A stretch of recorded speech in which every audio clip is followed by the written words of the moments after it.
அழகா தான் இருப்பானுங்க. இவனை கட்டினா நம்ம வாழ்க்கை நல்லா இருக்கும்னு ஆசையா தான் இருக்கும். ஆனா அதெல்லாம் நடக்கிறது நம்ம கையிலயா இருக்கு?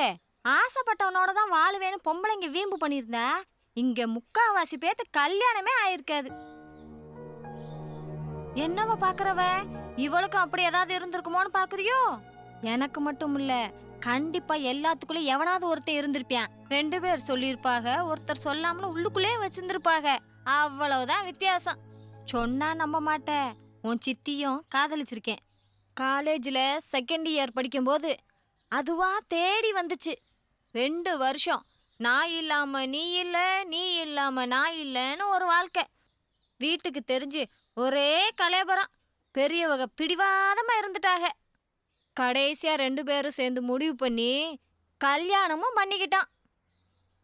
அவங்க வீட்டில் பார்த்தவங்கள அவங்க கல்யாணம் பண்ணிக்கிட்டாங்க. நம்ம வீட்டில் பார்த்தவங்கள நான் கல்யாணம் பண்ணிக்கிட்டேன். அம்படுத்தேன் காதல்.